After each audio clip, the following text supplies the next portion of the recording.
Jai Narayan, dear students, I hope you all are fine. Stay home, stay safe. As the process of Unlock 3 is on, so I hope you all might be having your books now with you. But always remember to follow SMS. Means if you are going out of your house, keep sanitizers with you. Whenever you touch anything outside, please apply sanitizer. Wear mask while moving out of your house. When you return back home, then also apply soap and wash your hands properly. And the third thing, when you are there in the market or out of your house, maintain social distancing. Whenever you return back, please ask your parents to provide you a glass of hot water with a lemon added to it, because it's going to help you fight with the virus and bacteria. So now, dear students, let's start with our studies. So today we'll start a new chapter, Discovering Tut. The saga continues, and this chapter is written by A.R. Williams. Before moving forward, let me tell you something about the author, that is A.R. Williams. She lives in Virginia Beach, and this Williams, she had developed a love for reading at a very young age, probably when she was in grade 4th. And that also she came to know about this love when she received an assignment to write her own work of fiction.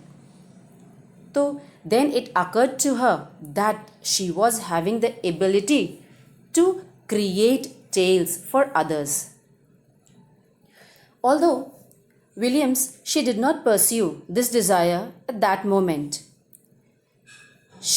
But she had a very good appetite for reading from the amazing comics. She read many books like the Spider-Man, the X-Men, etc. Now, before starting, let's discuss about the characters of the chapter. The first character, or we can say the protagonist of this story, is King Tut.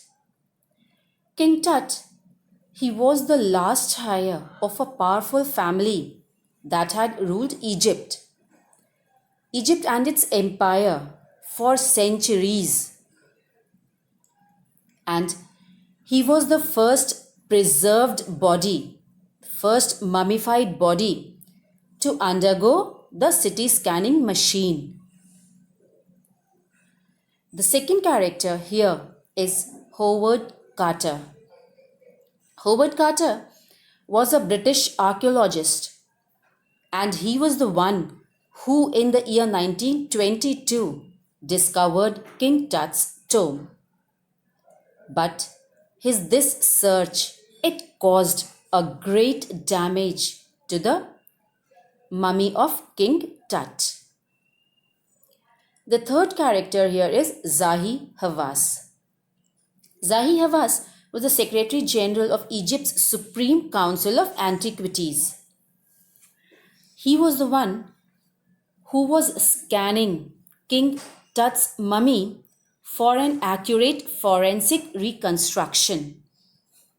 And he was doing this scanning approximately after 80 years from when Howard Carter had searched the body of King Tut.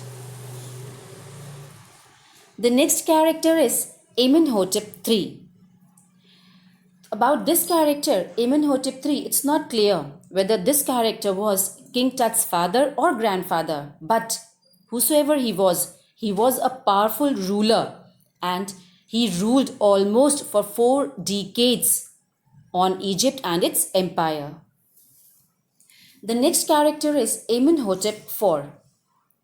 Amenhotep IV was the king who promoted the worship of Aten god, and himself changed his name from Amenhotep to Akhenaten. By this act, he outraged the country by attacking Amun, a major god of Egypt, by smashing his images and closing his temples.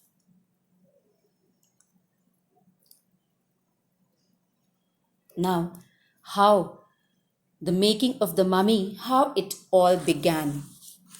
See here, you can read, Death shall come on swift wings to him that toucheth the tomb of Pharaoh. These lines normally they were being written on the mummies of the great people simply to protect the mummy from the thieves. Now, about the story, or we can say so overview of the story. So, we can say that this story is a living example of technology advancement. We accepted things and events attributing their cause to nature and her wrath. However, advancement and technology they could give us a very different picture. This way now it has become a habit with us to accept everything that history states, or we can say so that it dictates. So, on the process, the modern world has found ways to offer a different view on it.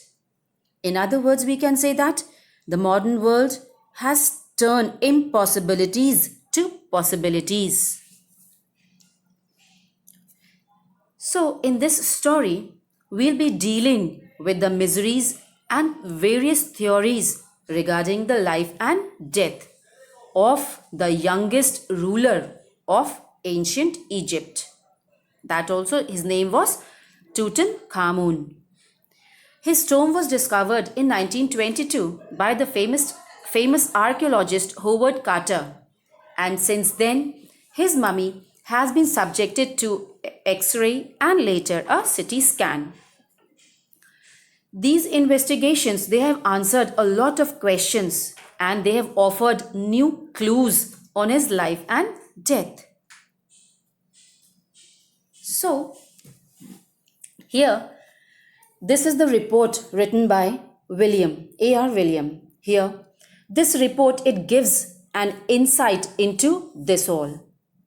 A mummy that was scanned after 1,000 years has opened new avenues regarding a cause of its death. The mummy referred to here is that of King Tut, meaning the living image of Amun. The earlier rulers, Amenhotep IV, they has shocked the country by attacking Amun, a major god, smashing his images and closing all his temples. His family, they had ruled for centuries before the boy king, Tut, took over. However, Tut ruled for 9 years and then dies, both mysteriously and unexpectedly.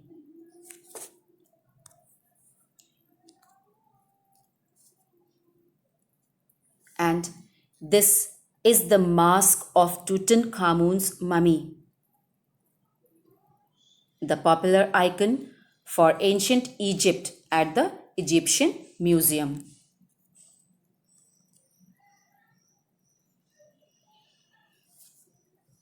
Now, let's start with our chapter. In the first half of the chapter, we'll study about how the death of King Tut came and how he was being taken out from his cemetery for CT scan. When it was being taken out, how was the atmosphere there? So, Tutankhamun, also known as Tut, was a very young boy when he died. We can say that he was the last successor of his powerful Pharaoh dynasty, which ruled Egypt and its empire for centuries. he was laid to rest, that also heavily loaded with gold and precious things. Later, his tomb was being discovered in 1922, which made the world raise a question about what had happened to him and whether he had been murdered or he met with a natural death. So, after 80 years, that is when his body was taken out by Howard Carter. So, after 80 years, his body was once again taken out from his grave, and now this time his body was undergoing a CT scanning machine, which could give a new information and clues about his life and death. And his face could also be recreated with the help of a procedure called forensic reconstruction. When his body was being taken out from his grave, a very fast, strange, and unnatural wind was blowing. We can say so, ominous atmosphere was present there with dark and cloudy sky. His body was taken out from his grave.